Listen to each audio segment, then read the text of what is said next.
क्या भारत में पेट्रोल 150 रुपए प्रति लीटर तक जा सकता है? सोशल मीडिया पर चल रही इन खबरों ने देशवासियों की नींदें उड़ा दी है। लेकिन मैं आपको बता देता हूं कि यह जा भी सकता था। मतलब 150 रुपए प्रति लीटर तक पेट्रोल हो भी सकता था। लेकिन ट्रंप ने एक बार फिर से एंट्री मार दी और अगर दुनिया का सबसे खतरनाक तेल रास्ता, जिसका नाम है हॉर्मुज स्ट्रेट, ये बंद हो जाए तो भारत में तेल की कीमतें आसमान तक जाएंगी, ये तो पक्का ही है। दोस्तों, जंग तो ईरान, इजराइल और अमेरिका के बीच हो रही है और मुश्किलें इस समय भारत की बढ़ रही है। पर इसी बीच एक बड़ी खबर आई। अमेरिका ने भारत को रूस से तेल खरीदने के लिए 30 दिन की छूट दे दी है। लेकिन सवाल यह उठता है, रूस पर तो तेल खरीदने पर तो पहले से ही अमेरिका ने प्रतिबंध लगाया हुआ है, धमकी भी दी और उसके बाद ट्रंप ने एक्स्ट्रा टैरिफ लगाकर साबित भी कर दिया कि भारत रूस से तेल नहीं खरीदेगा। भारत ने ट्रंप की बात नहीं मानी तो ट्रंप ने टैरिफ लगा दिया। तो अमेरिका ने भारत को अब यह छूट क्यों दी है? यह तो केवल 30 दिन की बात है और अगर ईरान और इजराइल का युद्ध लंबा चला तो भारत की मुश्किलें बढ़ने वाली हैं और फिर ट्रंप के आगे हमें हाथ फैलाने पड़ सकते हैं। चलिए इन सब पॉइंट्स को एक एक करके अब हम जानते हैं। दोस्तों, ये सब पॉइंट्स सुनने के बाद में आपको ऐसा नहीं लग रहा कि दुनिया में तेल का सबसे बड़ा भू राजनीतिक खेल शुरू हो चुका है? लेकिन ये कहानी सिर्फ तेल की नहीं है, ये कहानी है अमेरिका की रणनीति, रूस की मजबूरी और भारत की ऊर्जा सुरक्षा की।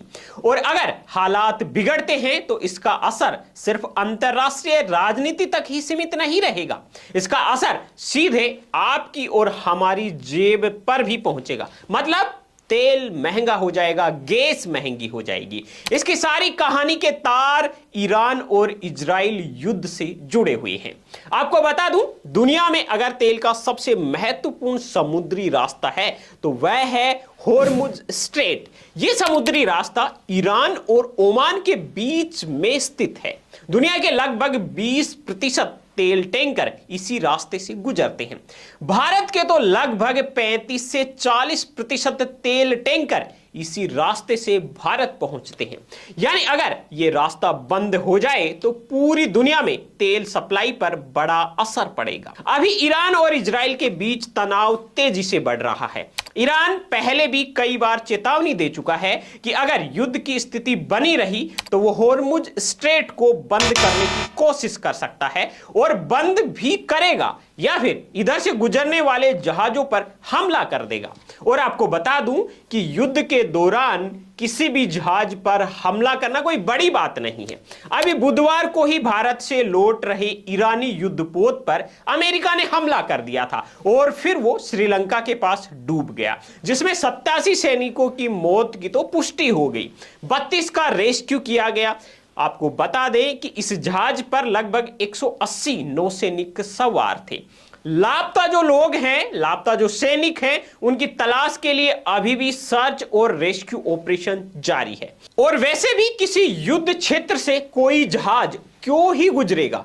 कौन देश चाहता है कि उसका नुकसान हो? इसलिए कई शिपिंग कंपनियां वहां से गुजरने से डर रही हैं। दोस्तों, अगर ऐसा हुआ तो तेल के जहाज वहां पर फंस सकते हैं, सप्लाई कम हो सकती है और तेल की वैश्विक कीमतें तेजी से बढ़ सकती हैं। अब इसी तनाव के बीच एक बड़ी खबर सामने आई है।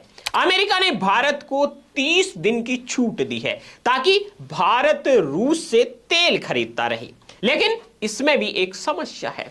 अमेरिका ने भारत को यह छूट क्यों दी है? इसके पीछे कई कारण हैं, वो मैं एक एक करके बता देता हूं। क्योंकि अमेरिका कभी भी कोई भी काम करता है तो सबसे पहले उसमें अपना फायदा देखता है। तो अमेरिका का इसमें फायदा क्या है? देखिए, पहले कारणों पे बात करते हैं। पहला कारण यह हो सकता है वैश्विक तेल बाजार में भारत की उपस्थिति। मतलब भारत दुनिया का तीसरा सबसे बड़ा तेल आयातक देश है। अगर भारत रूस से तेल खरीदना बंद कर दे तो वैश्विक बाजार में तेल की कीमतें तेजी से बढ़ सकती है। इससे राजनीतिक अस्थिरता आ सकती है और भारत अमेरिका के संबंध हैं वो भी खराब हो सकते हैं। और इस एक चीज का खामियाजा कई देशों को भुगतना पड़ सकता है, जिसमें कई देश अमेरिका के सहयोगी भी हैं और अमेरिका अपने सहयोगियों को कभी भी नाराज नहीं करना चाहेगा। दूसरा इसका बड़ा कारण है भारत की ऊर्जा सुरक्षा।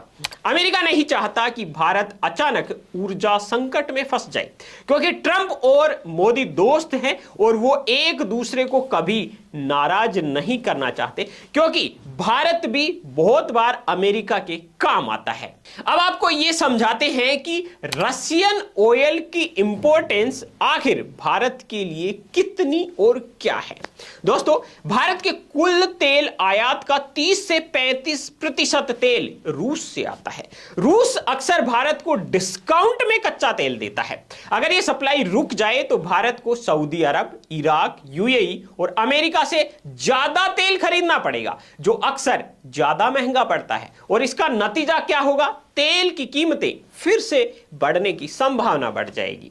अभी दोस्तों, अंतरराष्ट्रीय बाजार में कच्चे तेल की कीमत लगभग 80 से 85 डॉलर प्रति बैरल है। यह पहले 70 से 75 डॉलर प्रति बैरल थी, लेकिन इस युद्ध की स्थिति के बाद में इसमें इजाफा हुआ है 7 से 10% तक का, और यह कभी कभी ज्यादा और कम हो रही है इस समय। और आपको यह भी बता दूं कि एक बैरल में लगभग 159 लीटर तेल होता है।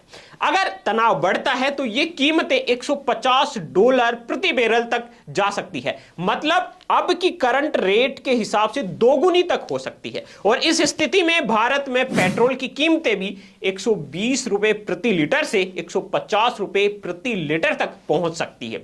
और इसके साथ ही डीजल की कीमतें भी लगभग 130 से 140 रुपए प्रति लीटर तक तो पहुंच ही जाएंगी, क्योंकि 5 से 10 रुपए का अंतर रहता है पेट्रोल और डीजल की कीमतों में।